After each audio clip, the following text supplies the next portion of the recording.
Hello বন্ধুরা, good morning, welcome back to my channel Amijoya চ্যানেলে তোমাদেরকে অনেক স্বাগত, অনেক ভালোবাসা জানিয়ে আজকে একটা নতুন ব্লগ শুরু করছি। আর আজকে থেকে আবার গরমের ছুটি শেষ হয়ে আজকে থেকে আবার ক্লাস শুরু, তো স্কুলে যাওয়ার জন্য রেডি। কি বলবো, মানে এতদিন ছুটির পর না আজকে মেন্টালি প্রিপেয়ার না আর কি যাবো। যাই হোক, রেডি হয়ে বেরোচ্ছি। দেখো একটা কুড়ির ইয়ারিংস পরলাম। চলো সারাদিন সঙ্গে থাকো, স্কিপ না করে ভিডিওটা দেখতে থাকো। আবার শুরু হলো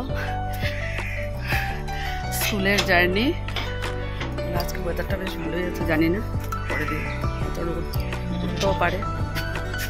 আর আজকে মধুমিতাটা পেলাম না, কারণ আজকে একটা স্ট্রাইকের কথা ছিল, তো ওই বাস যাবে না এই করতে করতে ওঠা লেট হয়ে গেল। আমার স্কুলে যাওয়ার সময়টাও একটু দেরি হয়ে গেল, তাই মধুমিতা পেলাম না। আর মধুমিতা আজকে একটু আগেই চলে গেছে, তো দেখা যাক কোনটা পাই। আজকে একটা ভালো লাগছে, আজ 1 মাস পর সবার সাথে দেখা হবে, ভালো লাগবে। চলো যাচ্ছি বাসে।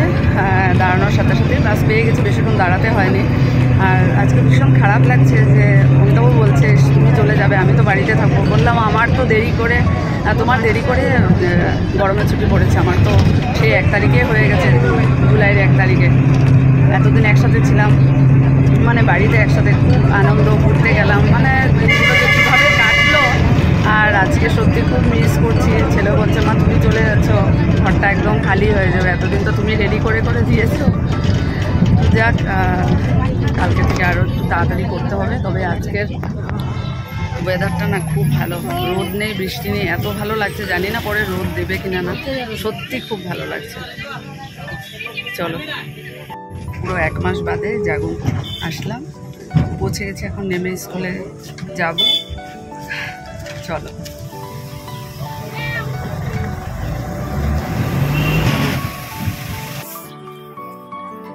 তো সে আবার স্কুলের রাস্তাতে হেঁটে যাচ্ছি।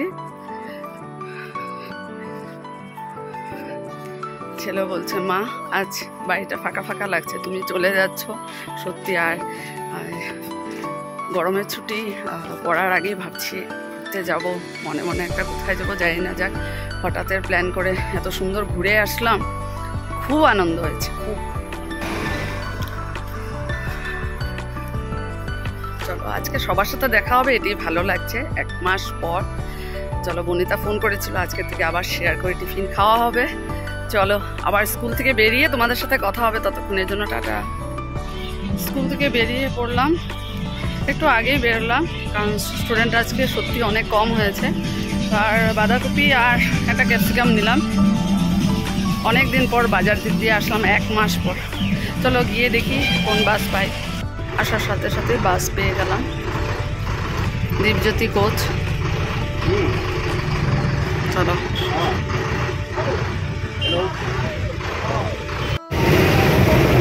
এতদিন পর স্কুলে গিয়ে মানে কি লাগছিল, মনে হচ্ছিল এতদিন তো বাড়িতে থেকেছি না, তখন ইচ্ছা করতো কাজটা সেরে শুয়ে থাকতাম। আজকে তাই ভীষণ ঘুম পাচ্ছিল। তারপর স্কুলে চা খাওয়ার পর চা খেয়েছি, তারপর গিয়ে ঘুমটা কাটলো। সত্যি বাড়িতে থাকলে তো সেটা মজাই আলাদা। তবে স্কুলে গিয়ে সবার সাথে দেখা হলো, এটাও ভালো লাগলো। তো 1 দিন যাওয়ার পর আবার সেই চলে আসবে। তো বারবার বলছে ঘরটা ফাঁকা হয়ে আছে, তোমার মানে নেই, এই করলি না ওটা করলি না, এইভাবে।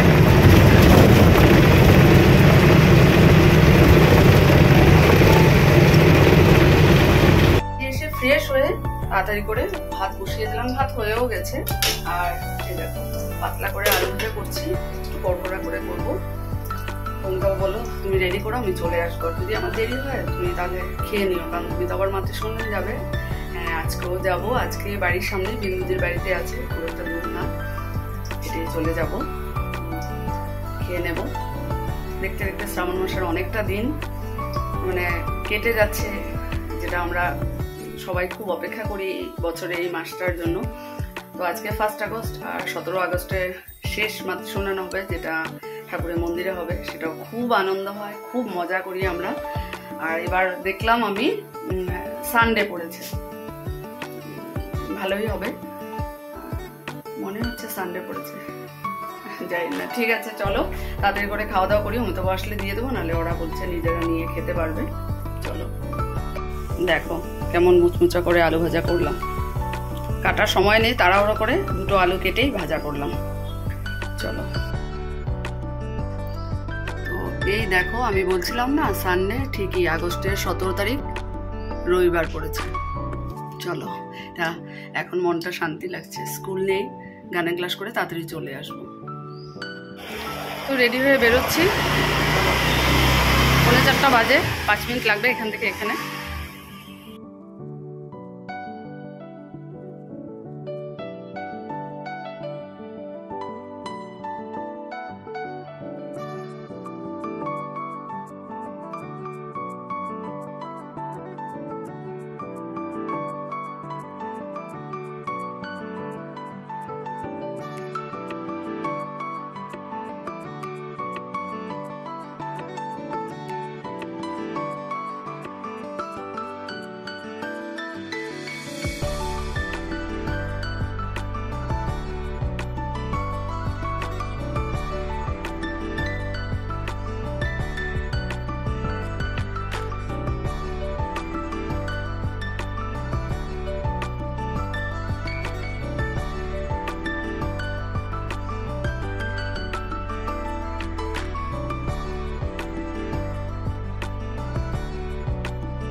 মাতা সম্মান শেষ করে আমরা আজকে মন্দিরে সন্ধ্যা বিরতি প্রার্থনা করবো। গরম যাচ্ছে, আমাদের পিছনে আরও আছে। তো আজকে থেকে টাইমটা চেঞ্জ, 5:46 না, আজকে থেকে 5:46 না, তাড়াতাড়ি যাচ্ছি।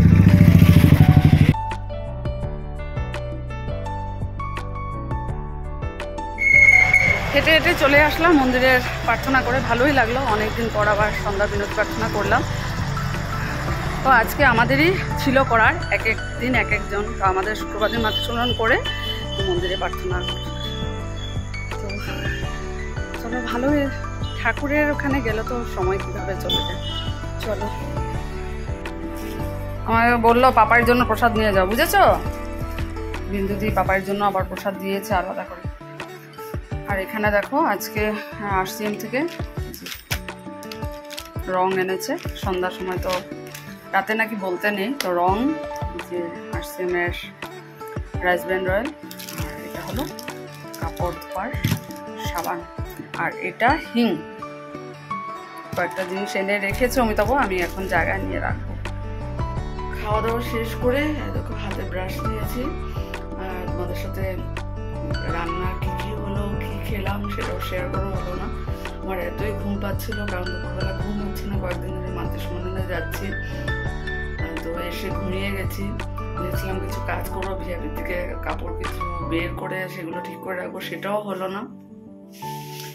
তো দেখা যাক কালকে করবো। আর কি খেয়েছি, খাওয়ার পরে এখন দেখাচ্ছি। দেখো প্রেসার থেকে ভাত নামিয়ে রেখেছি, এতটুকু ভাত রয়ে গেছে, আর এখানে হলো বাঁধাকপি তরকারি। রাতের খাওয়া একটু করে খেয়ে নিয়েছি, খুব একটা বিশেষ খাওয়ার ইচ্ছে নেই। তো চলো ব্রাশটা করি, তারপর আবার আসছি। সব কিছু কাজ শেষ করে চলে এলাম বিছানায়, আর এখন আর ভালো লাগছে না, চোখটা সত্যি পুরো বন্ধ হয়ে আসছে। দেখো দেখি মনে হচ্ছে ভীষণ টায়ার্ড।